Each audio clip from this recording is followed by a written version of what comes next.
മെറ്റയോട് വാർത്ത നീക്കാൻ ആവശ്യപ്പെട്ടിട്ടില്ല. ഇത് അപ്രഖ്യാപിത നീക്കമെന്ന് വി.ഡി. സതീശൻ. സോഷ്യൽ മീഡിയയിൽ മുഖ്യമന്ത്രിക്കെതിരായ പോസ്റ്റുകളും വാർത്തകളും അപ്രത്യക്ഷമാകുന്ന വിഷയത്തിൽ നിലപാട് വ്യക്തമാക്കി മുഖ്യമന്ത്രി വി.ഡി. സതീശൻ. തന്നെ വിമർശിച്ചു കൊണ്ടുവരുന്ന പോസ്റ്റുകൾ പോലും നീക്കം ചെയ്യരുത് എന്നാവശ്യപ്പെട്ടുകൊണ്ട് മെറ്റയ്ക്ക് കത്തെഴുതാൻ താൻ തയ്യാറാണെന്ന് വി.ഡി. സതീശൻ പറഞ്ഞു.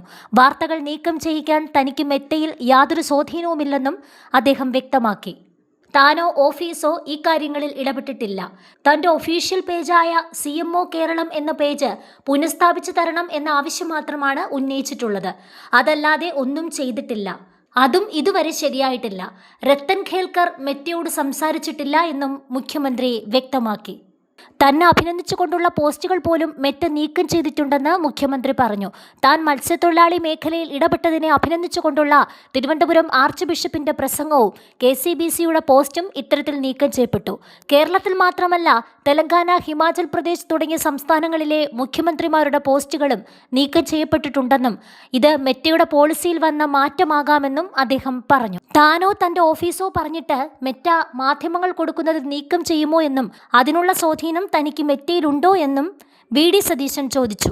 സോഷ്യൽ മീഡിയ പോസ്റ്റുകൾ നീക്കം ചെയ്യപ്പെട്ട മാധ്യമ സ്ഥാപനങ്ങൾ മെറ്റയ്ക്ക് പരാതി നൽകണമെന്നും അത്തരം പരാതികൾക്ക് സർക്കാർ പൂർണ്ണ പിന്തുണ നൽകുമെന്നും മുഖ്യമന്ത്രി ഉറപ്പു നൽകി. കേരളത്തിലെ മാധ്യമങ്ങളുടെയും സോഷ്യൽ മീഡിയയുടെയും വായ് മൂടിക്കെട്ടാൻ പറ്റുമെന്ന് വിശ്വസിക്കുന്ന ഒരു മൂഢനാണോ ഞാനെന്നും അദ്ദേഹം ചോദിച്ചു. അതേസമയം ലഹരിക്കേസിൽ അറസ്റ്റിലായ മുഹമ്മദ് ഹുസൈനെ നേരിട്ട് അറിയാമെന്നും ഇദ്ദേഹത്തെ ആദ്യമായി ഫോണിൽ വിളിക്കുന്നത് നവകേരള സദസ്സുമായി ബന്ധപ്പെട്ടുള്ള പ്രതിഷേധങ്ങളിൽ പെരുമ്പാവൂരിൽ ലാത്തിച്ചാർജിൽ പരിക്കേറ്റ് കിടന്നപ്പോഴാണെന്നും മുഖ്യമന്ത്രി പറഞ്ഞു. ആശ്വസിപ്പിക്കാനായി വിളിച്ചു. പിന്നീട് അയാളുടെ വീട്ടിലും അവിടുത്തെ പ്രവർത്തകർക്കും പാർട്ടി ഭാരവാഹികൾക്കും MLAയ്ക്കും ഒപ്പം പോയി. അതിനുശേഷവും എന്നെ ഇയാൾ കാണാൻ വന്നപ്പോൾ അടികൊണ്ടയാളെന്ന പരിഗണന നൽകിയിട്ടുണ്ട്.